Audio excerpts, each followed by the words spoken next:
शफीक अहमद साहब, उनकी बातों को आपने सुना होगा। अभी पुख्ता तौर पर वो मस्जिद को लेकर कह रहे हैं कोर्ट का जो भी फैसला आएगा अभी वो कुछ नहीं बोलेंगे। लेकिन आप लोग तो खुश हो गए ना अभी से? अगर रिपोर्ट की हम बात करें या जो वीडियो वायरल हुआ है, जिनकी रिपोर्ट को लेकर टिप्पणी कर दी है सुप्रीम कोर्ट ने, तो आप लोग तो खुश? हम तो खुश बैसाख पूर्णिमासी और सोमवार से ही है, जिस दिन बाबा साक्षात प्रकट हो गए हैं, भगवान शंभु साक्षात प्रकट हुए हैं। उनके ऊपर जो अनाचार पापाचार वहाँ जो हाथ पैर धोए जा रहे थे, जिन कौमों ने हाथ पैर धोई है, अब उस जगह से हाथ धो बैठेंगे। हम खोद रहे थे मसाने में और बाबा मिले तहखाने में, तो बाबा प्रकट हो चुके हैं।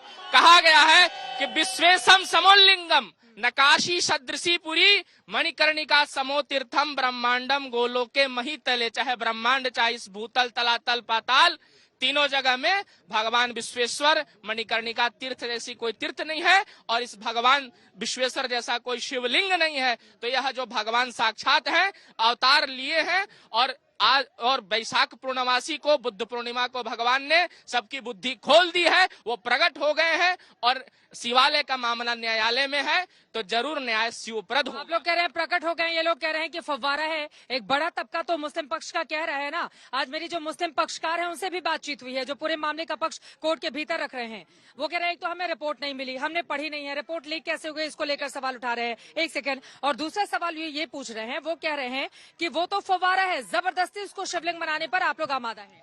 देखिए क्या है, आप तो हिस्ट्री के बड़े जानकार हैं, बताइए जरा इसके। देखिए, वो फुवारा है, शिवलिंग है, वो डिसाइड न कोर्ट करेगा, बल्कि जो हमारे काशी की सनातन परंपरा है, हमेशा काशी में किसी चीज का फैसला शास्त्रार्थ से हुआ है और जो भी विश्वनाथ का मंदिर हो, शिव का मंदिर हो, वहाँ नंदी आपको मिलेगा। और नंदी की शिवलिंग से जो दूरी होती है 3 फीट, 5 फीट, 9 ये भी तो पूछा जाएगा, इतने सालों के बाद आप लोगों की नींद टूट रही है, इतने सालों के बाद 400 सालों से वहाँ पर नमाज अदा की जा रही है, अब जाके नींद टूटी है। इतिहास के बारे में बताइए ना, क्या रहा है इतिहास वहाँ का? देखिए, निश्चित तौर पे औरंगजेब द्वारा इसको तोड़ा गया। वो पहले विश्वेश्वर नाथ का मंदिर था, शिव का मंदिर। वाराणसी के गजेटियर में भी उसका जिक्र है। Of course.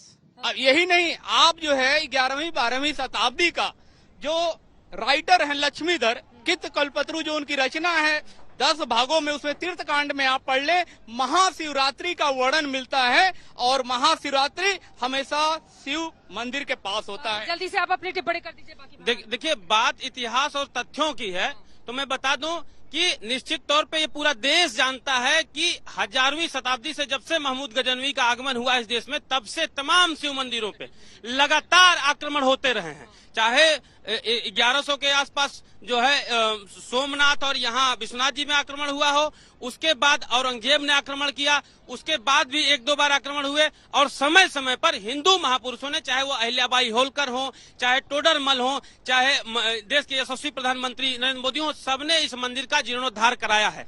अब विषय प्रामाणिक विषय की ये है कि ये कह रहे हैं फव्वारा है, मैं कह रहा हूँ कि बाबा शिवलिंग विश्वनाथ मंदिर ज्ञानवापी है। अगर ये कह देंगे अभी इस गंगा जी को कि ये जमजम का पानी है, तो इनके कहने से हो जाएगा। आपके कहने से हो जाएगा कि जमजम का पानी है? भाई मैं तो गंगा ही कह रहा हूँ कि किसी के कहने से क्या हो जाएगा।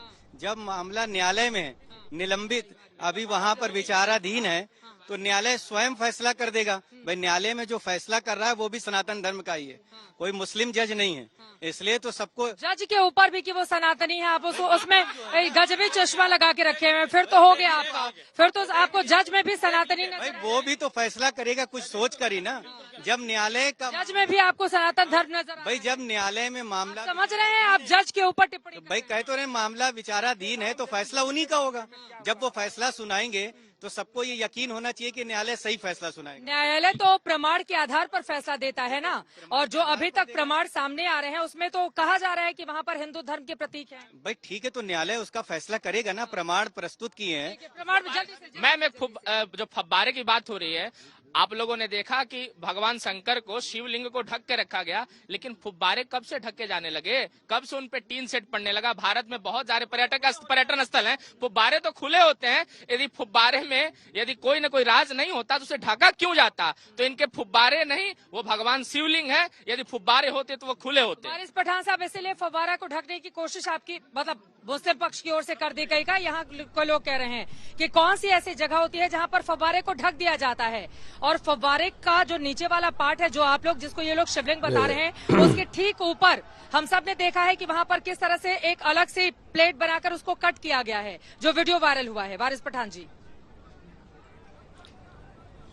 देखिए चित्रा जी, ये जो 400 साल से वहां पर है ये वजू खाना, उसके बीच में फुवारा है। अगर आप मेरे साथ चलेंगी तो हिंदुस्तान में मुंबई में भी ऐसी काफी मस्जिद है जो हिस्टोरिक मस्जिदें होती है जहां पर बीच में एक वजू खाना होता है, तो उसके बीच में एक होता है फाउंटेन। ये फाउंटेन है ताजमहल में क्या है, फाउंटेन है। अभी जैसा भाजपा के प्रवक्ता बता रहे थे कि कोई मजाक कर रहा है, तो मैं इनको कहना चाहूंगा कि किसी को भी किसी के धर्म की मजाक करने की अनुमति नहीं है और नहीं करना चाहिए। इंसानी फराइज ये बोलता है, ना हिंदू भाइयों को हमारे धर्म की मजाक करनी चाहिए, ना मेरे मुसलमान भाइयों को हिंदू भाइयों की मस्ती करनी चाहिए, मजाक करनी चाहिए। मगर मैं आपको मेरे मोबाइल पे दिखा सकता हूं कि किस किस तरह के अब शब्द इस्लाम के और हमारे प्लेसेस ऑफ वर्शिप के बारे में इन लोगों ने यूज किए। अगर मैं पुलिस स्टेशन में चले गए तो हजारों लोग जा सकते हैं जेल के अंदर, मगर हम लोग भी कार्रवाई कर रहे हैं, तो किसी को मजाक करने की जरूरत नहीं है। बात नंबर 2, वहां का केयर टेकर बोल रहा है जो लोग इतने बरसों से नमाज पढ़ रहे हैं, सब बोल रहे हैं कि वहां पे वजू खाना है। जब सुप्रीम कोर्ट तक ने कह दिया कि ठीक है वजू खाना है या जो शिवलिंग है, काउंसिल ने आर्ग्यू किया था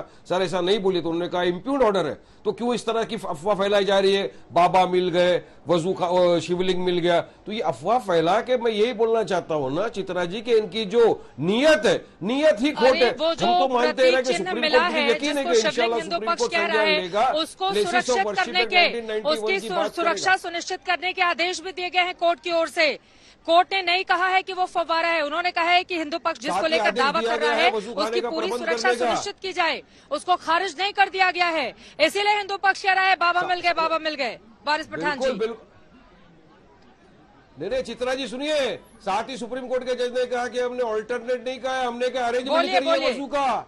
जिला अधिकारी को वहां पे डायरेक्शन दिया है कि ऑल्टरनेट नहीं, वजू करने का अरेंजमेंट करिए, क्योंकि वजू नमाज का एक अहम हिस्सा है। हर शख्स नमाज पढ़ने के पहले वजू करता है, तो वजू कर रहे थे लोग, तो वजू करने का भी अरेंजमेंट करना है। और नमाजियों पे कोई रोक भी नहीं है, कितने भी चाहे लोग नमाज पढ़ सकते हैं, 400, 500, 1000, कोई रोक नहीं सकता। तो सुप्रीम कोर्ट के फैसले को भी ये लोग मिस इंटरप्रेट करके पूरे देश के अंदर अब चला रहे हिंदू भाई हमारे, कह रहे हो गया अपना काम हो गया, सुप्रीम कोर्ट ने हमारे पक्ष में फैसला दे दिया। नहीं, ऐसा नहीं है। सुप्रीम कोर्ट ने अभी कहा है और मुझे यकीन है कि supreme court 1991 places of worship act का संज्ञान लेगा।